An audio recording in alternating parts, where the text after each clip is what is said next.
Bem, prazer, meu nome é Thomas, sou psiquiatra e aí eu sou colaborador do Instituto de Psiquiatria do Hospital das Clínicas e gostaria de hoje então falar um pouco sobre, não só sobre a saúde mental, mas focado um pouco para a parte da depressão e ansiedade, que eu acho que são os dois transtornos mais prevalentes, né, na população em geral, não só nos imigrantes e tudo mais.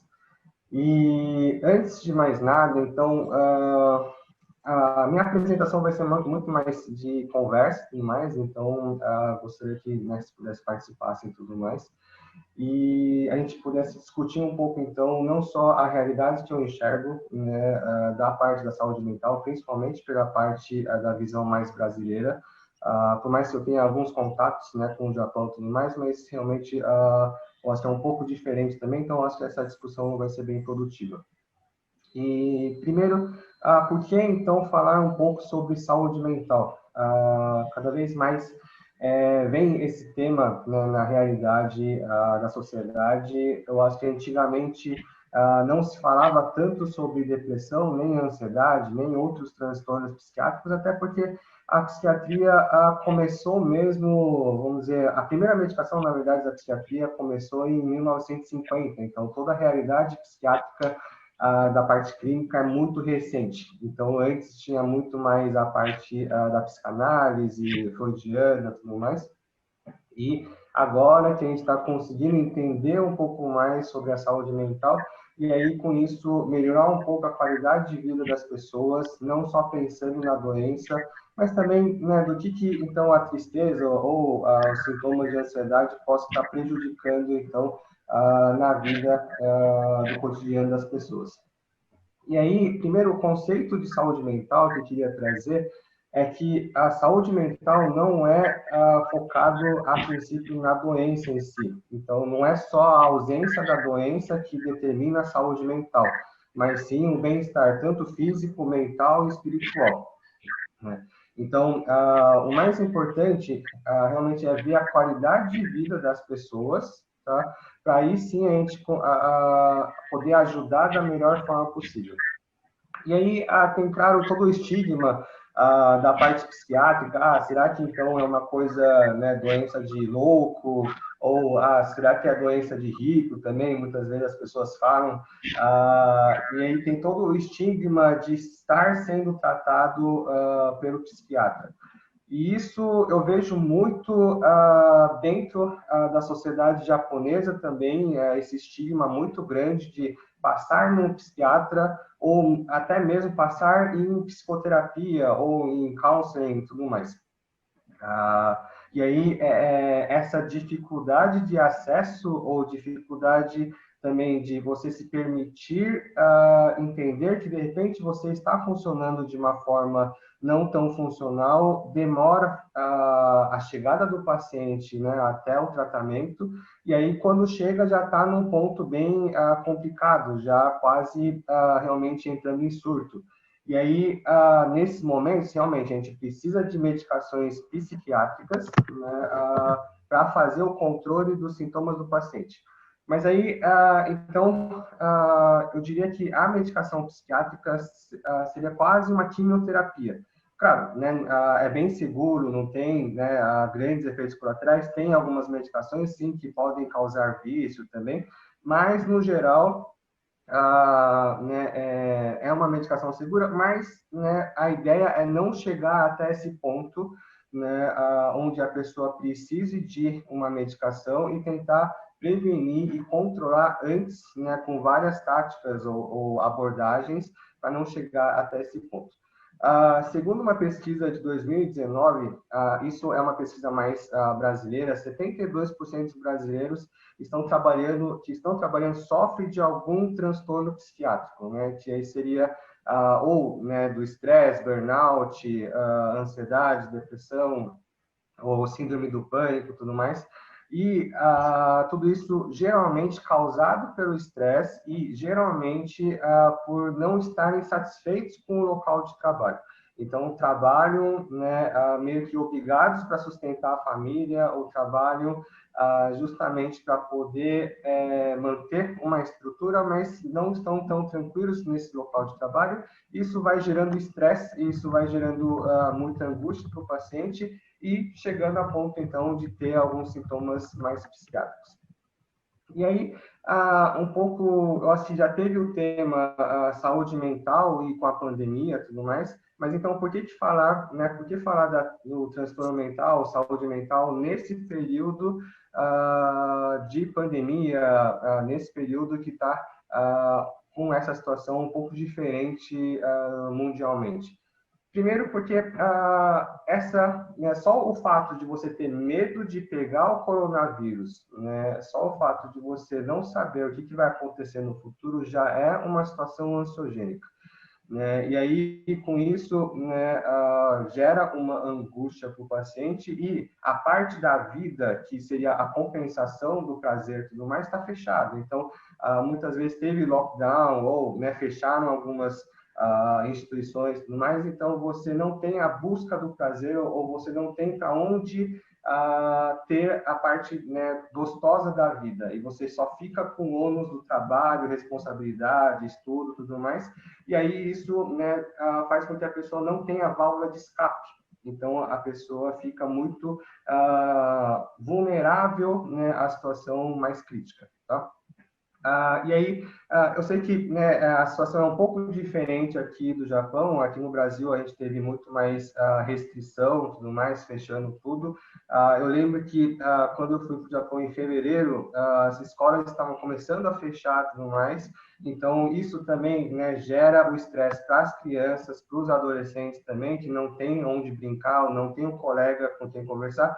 E, em alguns casos, os pais continuaram trabalhando na fábrica ou também, então, pararam, né, de trabalhar e ficam presos dentro de casa sem poder fazer muitas coisas. Então, tudo isso, né, então, é uma situação um pouco mais crítica e aqui, segundo os estudos recentes aqui do Brasil, só o fato dessa situação um pouco mais crítica da pandemia aumentou em mais ou menos 50% a 70%, né, os casos de ansiedade e depressão dentro dos brasileiros aqui na cidade de São Paulo. Tá? Então, é por isso que eu acho que é um tema bastante importante para a gente comentar e tocar e talvez mais do que direcionar, mas conscientizar um pouco a respeito da ansiedade e depressão, tirar um pouco o estigma a respeito disso, para que então as pessoas consigam buscar ajuda com um pouco mais tranquilidade, né? E a depressão e a ansiedade, infelizmente, são doenças meio silenciosas, né? Então, as pessoas, muitas vezes, como eu falei antes, quando sentem que estão em crise, já estão num grau um pouco mais avançado. E aí, né, a tristeza por si só, né, obviamente, só um pouco antes, então, como é que a gente diagnostica a ansiedade ou a depressão? E aí, a tristeza em si não é, obviamente, uma depressão e não é uma coisa a ser medicada. Só que a tristeza, muitas vezes, pode chegar a um ponto onde começa a causar prejuízo, né? E muitas vezes, na sociedade mais oriental, né, as pessoas que são muito mais racionais e conseguem dar conta, né, ter uma resiliência muito maior para os sentimentos, para a dor, sofrimento e tudo mais, tendem a esquecer um pouco a tristeza e continuar funcionando, né? E aí, justamente porque, né, não, precisa trabalhar também, ou precisa resolver as coisas, então, muitas vezes, engole, né, a dor, engole a tristeza e, né, continua funcional, entre aspas, mas aí começa a ter outros sintomas, outros prejuízos na vida. Então, começa a ter falta de prazer nas coisas, começa a ter diminuição da energia, começa a alterar o sono, começa a alterar o apetite, né? E tudo isso, obviamente, né, vai refletindo na família como um todo, né? Então, quando tem uma pessoa depressiva dentro da família, infelizmente a família inteira começa a ficar mais pesada, a família inteira começa a ficar mais angustiado, né? Até não percebendo que a pessoa está depressiva, mas sentindo que a pessoa está mais pesada e você acaba ressoando e ficando mais angustiados com isso, né? Então, o limiar que eu sempre uso até para os meus pacientes para tratar ou não tratar a parte da depressão, né, a ansiedade e tudo mais, é então conversar com o paciente e tentar ver como é que está o mapeamento da vida da pessoa e com isso tentar entender se tem algum outro prejuízo que o paciente de repente nem possa, né, tá percebendo desse prejuízo, né, para fazer uma conscientização, né, que a vida pode ser um pouco melhor, né? Isso, né, exige um trabalho, né, de multi-equipe e tudo mais. Muitas vezes o paciente não chega diretamente para o psiquiatra, vai muitas vezes para o conselheiro, né, do trabalho, RH do trabalho ou da escola, né? Então, falando que, de repente não está se sentindo muito bem, até fisicamente não tão bem, não estou acordando muito bem, eu não estou conseguindo dormir muito bem e tudo mais. E aí, né, nisso, eu acho que dá para fazer o acolhimento, né, para a partir daí conseguir fazer um rastreamento e aí poder encaminhar, de repente, para um psiquiatra, tá? E aí, a mesma coisa, um pouco da ansiedade. Então, a ansiedade em si, a princípio, não é um sintoma patológico, obviamente, né? Todo mundo pode ficar mais ansioso, todo mundo pode ficar um pouco mais, né, preocupado com a situação, ainda mais com o coronavírus e tudo mais. Só que a partir do momento que a ansiedade toma conta da vida da pessoa, né, e aí sim, então, começa a ter alguns prejuízos, ou seja, a pessoa começa a ficar o dia inteiro preocupado com um assunto, né, que, de repente, é um assunto daqui a 3 anos, será que eu volto ou não volto para o Brasil, né, por exemplo, né, mas hoje, né, já está preocupado e não consegue tirar essa preocupação dentro da cabeça, né, ou, né, caiu uma caneta aqui no chão, né, teoricamente é só uma caneta, mas você fica nessa preocupação, nossa, mas a caneta caiu, você não consegue concentrar nas coisas que você precisa fazer, né, no dia a dia. Então, isso, né, caracteriza um prejuízo, né, com os sintomas da ansiedade, que aí sim, de repente, precisa ser abordado ou tratado e tudo mais, tá? Então, nesses dois pontos, né, tanto a tristeza quanto a ansiedade, normalmente são sintomas normais, né, do ser humano, só que a partir do momento que você perceber que esses sintomas estão tomando conta, né, da sua vida e estão prejudicando, né, na sua vida em vários campos, por mais que você esteja, entre aspas, funcional, aí sim, então a gente começa a ligar o sinal de alerta, né, para tentar entender se a pessoa, né, ou se a própria pessoa está com sintoma ou está começando algum transtorno psiquiátrico. Um diagnóstico que é um pouco paralelo a esses dois, né, que está bastante, vamos dizer, falado, principalmente aqui na sociedade brasileira, é o burnout, né? Não sei se vocês já ouviram falar. Seria praticamente devido principalmente ao trabalho excessivo, né? E aí a pessoa começa a ficar quase que num estado meio vegetal, né? Então, o que quer dizer isso? Que o burnout é uma exaustão mental devido ao trabalho ou devido a alguma responsabilidade que a pessoa esteja exercendo. E aí, infelizmente, com muita, né, responsabilidade e sem válvula de escape ou sem prazer na vida, a pessoa ou a mente, na verdade, começa a entender que não está valendo a pena tanto viver ou não está valendo a pena gastar energia para fazer alguma coisa, porque não está tendo retorno de prazer ou retorno gratificante, né? E aí, o que acontece com a mente? A mente começa a encolher, né? A falar, não, não faz isso também não, ou não trabalhe, ou não vá, né? Não acorde. Então, a pessoa, né, nesse estado de exaustão mental, acaba ficando quase que num estado meio, né, letárgica, sem conseguir raciocinar direito, sem conseguir pensar direito e tudo mais, né? E aí, esse estado, né, é muito preocupante, porque, claro, a medicação, né, pode ajudar também, dar uma aliviada, né, na mente, mas muitas vezes o que a pessoa precisa é de um relaxamento mental, até mesmo férias, descanso, mas para que a sua mente comece a funcionar novamente. E aí vem o problema que muitas vezes a gente não consegue tirar férias, né, na data que a gente quer ou não, ou precisa continuar trabalhando e tudo mais, então começa a ficar um pouco preocupante a situação, porque escalando essa situação, a pessoa realmente não consegue nem fazer as mínimas coisas do afazer dentro de casa, né? Tudo isso, né, lembrando que, né, a gente, né, é uma situação, né, no Japão e tudo mais, onde o trabalho é muito focado e muito valorizado, né? Então, o trabalho sempre acaba muitas vezes vindo em primeiro lugar, ou, né, não, a gente tem que dar conta do trabalho, dar recado do trabalho, mostrar integridade dentro do trabalho e perante a sociedade e tudo mais. Então, né, a gente acaba forçando muito, né, a nossa mente para esse lado profissional, né? Acabo atendendo alguns japoneses que vêm, né, do Japão trabalhar aqui no Brasil e tudo mais, né, eles entram muitas vezes nesse choque cultural também e trazem muito que, não, mas eu não posso pegar atestado, eu não posso faltar no trabalho, eu tenho que dar conta do trabalho, eu tenho que dar conta de aprender a nova língua, inglês, português, tudo para poder, né, comunicar melhor e tudo mais. Então, essa cultura de empresa, né, que de repente tem nas empresas japonesas, também pode, então, favorecer, né, esse quadro de burnout.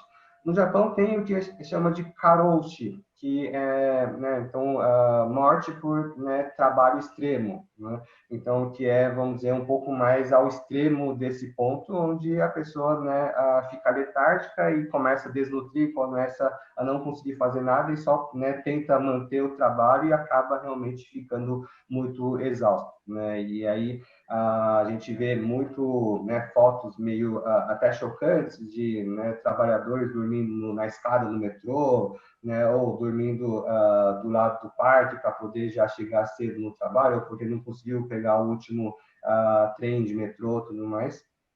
Então, isso, né, é uma coisa preocupante também que a gente precisa discutir, tá? Então, o que né, a partir disso tudo, né, é importante a gente poder discutir, conscientizar, né, então entender um pouquinho como é que é, né, o transtorno mental, como é que é a depressão e a ansiedade, que são da prevalência, né, de uma grande parte da população, principalmente nas cidades e tudo mais, e como é que a gente vai conseguir, então, né, ajudar, né, a população, ajudar os brasileiros que estão no Japão, para poder harmonizar e facilitar um pouquinho, né, a vida deles. Uh, Agradeço muito, né, o Alessio e tudo mais. Tem, então, eu vi que tem a terapia online gratuita que vocês estão fazendo. Isso, né, até indiquei para um paciente que estava no Japão e tudo mais, trabalhando. Não sei se eles conseguiram entrar em contato com vocês, mas esse apoio, essa porta de entrada, né, então eu acho que a gente precisa criar bastante, né, disso tudo para, então, facilitar o acesso dessas pessoas, porque o acesso, desculpa se eu estiver enganado, mas pelo que eu vi um pouquinho, né, da situação da psiquiatria, né, no Japão, é, a reforma psiquiátrica, principalmente no Japão, infelizmente chegou um pouco mais tarde, né? Então, enquanto o número de leitos mundialmente estava caindo, no Japão ainda estava crescendo o número de leitos psiquiátricos.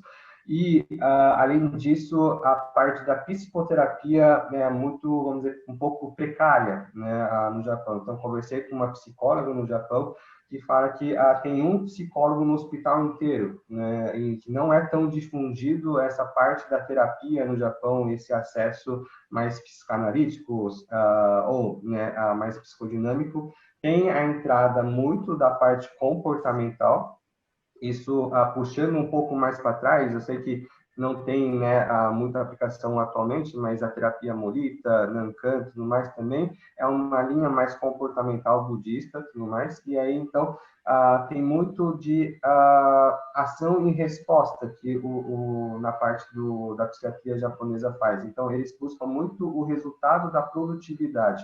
No entanto, né, eu vejo que ainda tem um pouco de dificuldade de acolhimento da parte emocional, da parte humana, da parte sentimental das pessoas, né?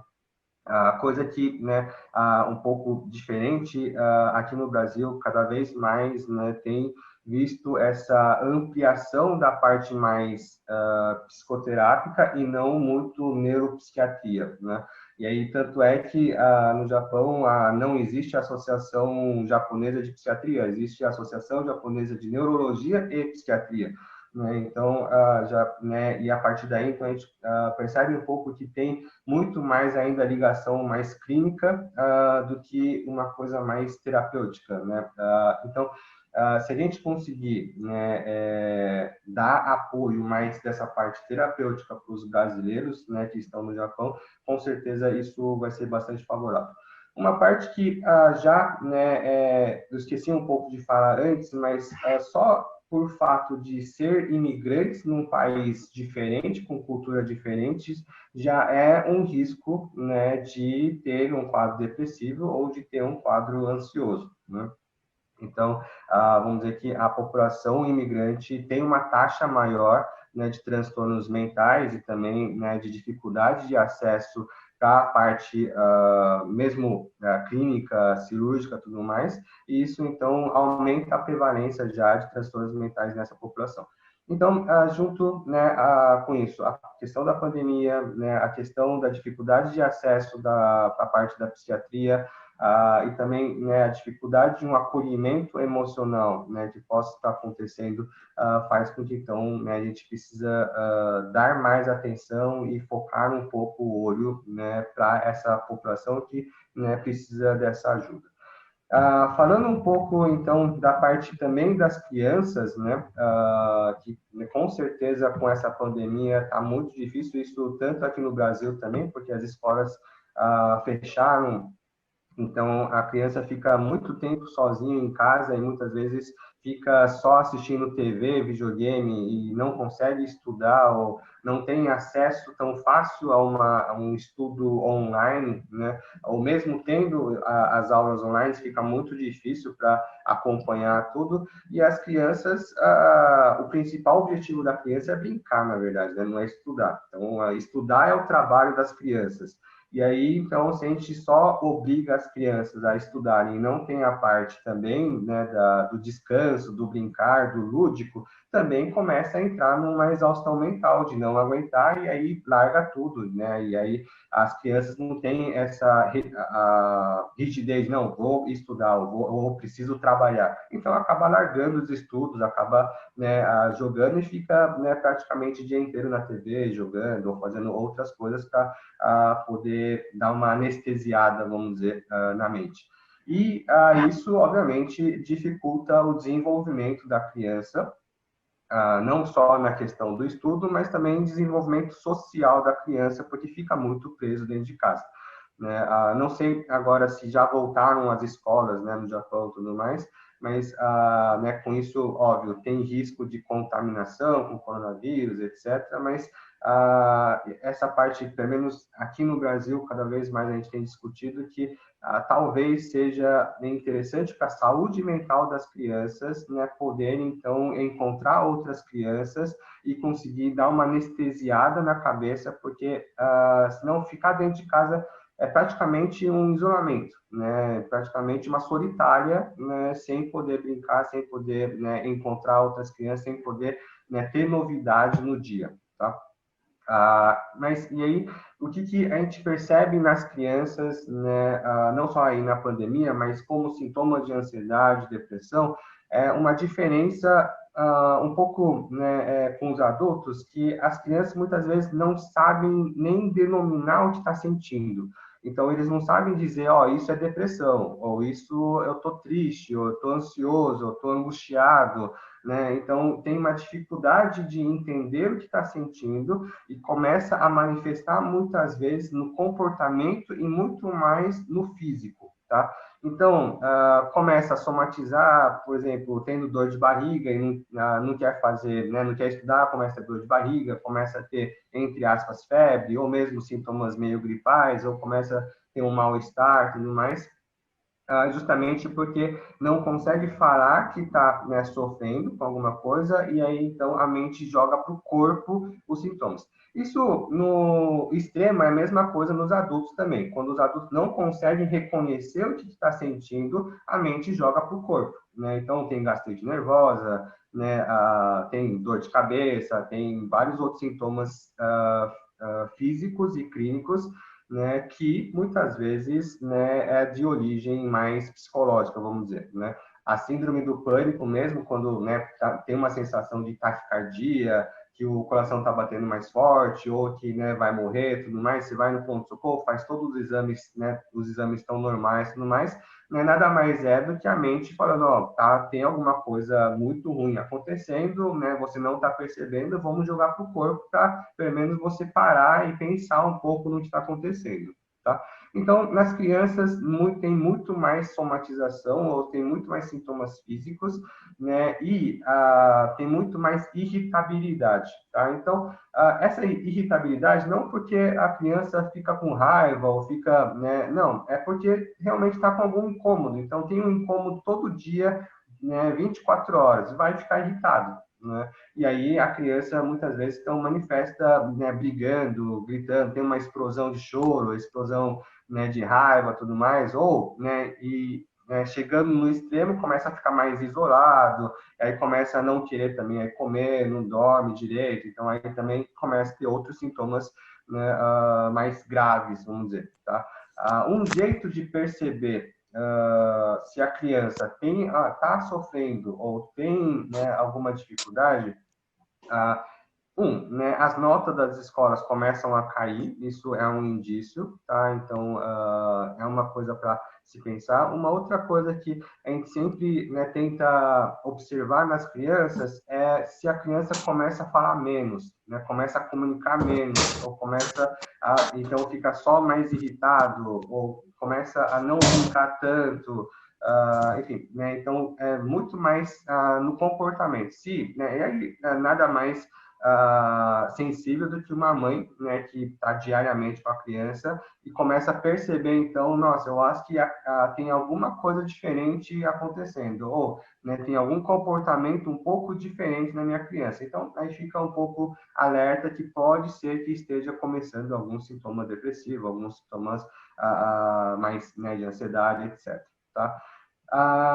Sim, os outros diagnósticos, né, como autismo, esquizofrenia, enfim, são mais fáceis, vamos dizer, de perceber que tem alguma coisa diferente acontecendo, né? Então, é mais fácil para você, né, entender, ó, eu acho que tem alguma dificuldade e fica mais fácil aceitar e levar, né, a criança ou mesmo, né, no caso dos adultos, irem procurar então o médico ou uma ajuda, tá? Então, né, eu foquei um pouco mais na depressão e na ansiedade, até pela prevalência, né, do diagnóstico e tudo mais, mas também, então, porque é muito silencioso essas duas doenças.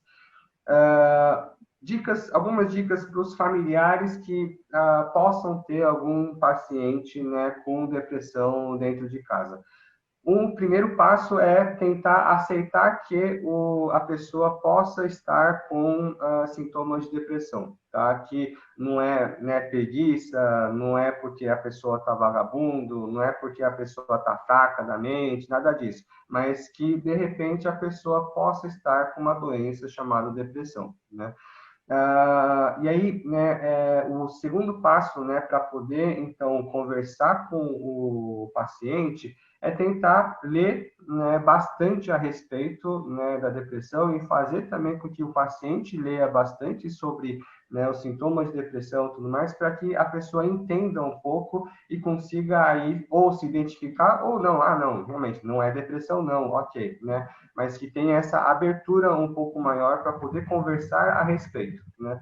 Muitas vezes, com muitas responsabilidades, muitas coisas, né, para fazer dentro de casa, a gente não tem essa a facilidade de falar sobre as nossas fraquezas, né, falar sobre as nossas dores, falar sobre, né, o que está acontecendo e tudo mais. Então, se tiver algum gancho, né, que a pessoa possa utilizar para comentar ou, né, entender um pouquinho o que está sofrendo, né, eu acho que já é um primeiro passo muito interessante. O segundo passo é obrigatoriamente manter uma rotina saudável, tá? Então, a primeira coisa que, né, no caso de depressão, principalmente, pode acontecer é começa a dormir mais tarde, ou começa a dormir o dia inteiro, ou começa a comer, né, demais, ou às vezes comer de menos, e aí, né, avançando um pouco mais, começa a não tomar banho, começa a não fazer a higienização, tudo mais. Então, um ponto muito importante nisso tudo é fazer com que o paciente minimamente mantenha uma rotina saudável, tá? Porque começou a quebrar a rotina, começa a degringolar, né, de uma forma muito mais agressiva e muito mais rápida, né?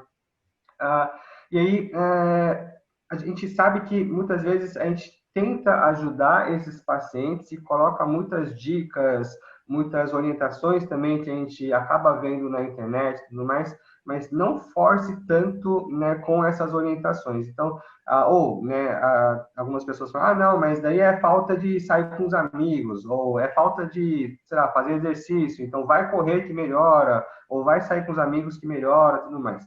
No entanto, a depressão é uma doença incapacitante, né? Ou seja, a pessoa não está conseguindo encontrar os amigos, não está conseguindo fazer o exercício físico. Né, se essa pessoa conseguisse fazer, talvez não estaria depressiva, né? Então, e aí, né, obrigar a pessoa, forçar ou falar, é porque você, né, não está fazendo o que eu estou falando para fazer, e por isso que você está deprimido, gera mais pressão para essa pessoa, porque essa pessoa não está conseguindo fazer nada. E, né, uma pessoa fala, mas é porque você não fez tal coisa. Eu falei, puta, mas nossa, eu sou mais fracassado ainda porque nem estou conseguindo fazer o que essa pessoa está, né, me orientando e tudo mais. Então, não force tanto, tá? Tenta forçar na medida certa, né? Mas, né, não exija ou não dê uma sensação de que, né, essa pessoa é fracassada, tudo mais, tá bom? Uma outra coisa, né, para a parte da depressão, né, muitas vezes, então, a pessoa tem muita dificuldade de chegar até o psiquiatra, né, mas, de repente, a pessoa está disposta a conversar com assistente social, né, ou está disposta a conversar com o RH, ou está disposta a conversar com um psicólogo, e aí sim é uma porta de entrada, tá? Não necessariamente precisa obrigar o paciente a direto, né, para o psiquiatra, até porque muitas vezes, né, só com uma medida comportamental ou com terapia, né, já consegue resolver uma grande parte dos sintomas e não precisa tomar medicação. Então, sempre vamos procurar, então, ver qual que é a entrada que o paciente permite, né? O paciente tem mais afinidade para conversar com o pessoal do trabalho. Tá bom, então vamos conversar com a RH? Não, a pessoa tem mais facilidade para conversar com a pessoa do bairro. Então vamos, né, ver se alguém possa ter uma entrada para conversar e tudo mais. No caso das crianças, né, a criança tem mais facilidade para conversar com a pedagoga, né, ou com a professora. Então, a partir daí, né, a gente vai cercando e tentando entrar, né, junto com o paciente para tentar melhorar e entrar na parte mais terapêutica, tá? Dica para o paciente em si, né, com a depressão. Como eu falei antes, leia bastante sobre os sintomas, né? Então, não adianta muitas vezes as pessoas falarem, né, você tem depressão e ponto. A pessoa pode simplesmente bloquear, não aceitar, falar, não, você tá louco, né, eu não tenho essa fraqueza não e tchau, né? Então, mas se a pessoa lendo, né, e tendo mais informação sobre a depressão e conseguindo se identificar um pouco, né, com o que ele está lendo e tentando entender, talvez ele tenha uma abertura para conversar, então, a respeito da depressão, tá? E aí, né, outro ponto, né, para o paciente depressivo é sempre pedir ajuda, né, sozinho está muito difícil. Na verdade, né, se infelizmente chegou num ponto de depressão, de ter uma doença depressiva, é porque já tentou de tudo sozinho, né, para tentar sair dessa situação depressiva. Ninguém entra na depressão porque quer, né? Então, né, essa pessoa, né, já tentou correr, já tentou fazer alguma coisa, já tentou, né, viajar, já tentou fazer de tudo para não entrar no quadro depressivo. Mas se infelizmente você, né, leu sobre a depressão, se identificou sobre a depressão, né, já pede ajuda, que é mais fácil. Tá? E aí, eu sei que muitas vezes, né, dá uma sensação de fracasso, dá uma sensação frustrante de que você não deu conta de melhorar a depressão, né? Mas entenda que é uma doença e que, então, é mais fácil e mais tranquilo, então, pedir ajuda para poder sair, né, dessa situação. Né? Né, e depois, né, dessa parte mais comportamental, né, tem também a parte espiritual, né? Então é muito importante, né, ou seria interessante, não tendo nenhuma linha religiosa, tudo mais, mas ter fé ou ter uma espiritualidade ou ter algum local onde você consiga tranquilizar a sua mente é muito importante, né? Só um parênteses, tem alguns critérios, né, de risco para as pessoas que acabam tentando suicídio. Né? Uma delas é não ter, né, espiritualidade, ou ser, né, puramente ateu, ou, né, não ter nenhuma religião, vamos dizer. Né? Outro, né, risco, um outro fator de risco para o suicídio é, né, sexo masculino, morar sozinho, não ter filho, não ter família, né, não ter a parte social. Então, tudo isso, né, conta como risco importante. Então, o ideal é cercar de muita gente, né, cercar de pessoas, por mais que muitas vezes tô angustiado, não quero conversar com ninguém, mas tudo bem, só de estar com outras pessoas, isso já ajuda e já previne, né, no caso extremo, de cometer o suicídio, essas coisas, tá? E aí, para a parte da ansiedade, né, durante a crise de ansiedade é muito complicado, né, porque a pessoa tem muita descarga adrenérgica, tem muitos sintomas naquele momento e fica muito difícil, se não for com medicação e tudo mais, abaixar toda a crise de pânico ou crise de ansiedade. Mas o ideal, né, para a questão da ansiedade é respiração, tá? Geralmente, quando a pessoa fica muito ansiosa, começa a respirar muito rápido, né? E quando respirando muito rápido, o coração bate mais rápido também, né? E aí começa a ter mais descarga adrenérgica e aí começa a ter mais sintomas de ansiedade. Então, a primeira coisa que você pode dar como dica, né, para a pessoa ansiosa é respira fundo e prende o ar, né? E tenta, né, soltar o mais devagar possível.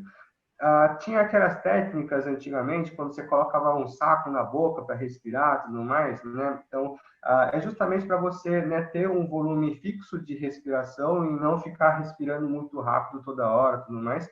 Então, essa parte da respiração é muito importante. Óbvio, né, ficar num local mais tranquilo, né, também pedir ajuda é importante, estar cercado de pessoas que possam ajudar também é importante, né? Mas essas são algumas dicas, então, para a questão da ansiedade. Agora, eu sei que, pelo que a gente viu, né, com os japoneses, com os brasileiros que estão no Japão, até chegar no psiquiatra, muitas vezes, né, pode demorar até meses ou anos. Né? Então, principalmente, a gente foi avaliar alguns autistas, né, no Japão em fevereiro, e aí a gente percebeu que né, o tempo, né, do diagnóstico, o tempo da suspeita até o paciente chegar até o psiquiatra era muito demorado, né? Então, né, na realidade japonesa, para os brasileiros, estão muito difíceis, tá muito difícil para, então, chegar até o psiquiatra. Então, como é que, então, a gente vai, né, prevenir, ou como é que a gente pode apoiar essas pessoas, né, sem entrar no mérito da medicação, né? Né, tentar fazer um acompanhamento, principalmente da qualidade de vida, né, desses indivíduos, tá?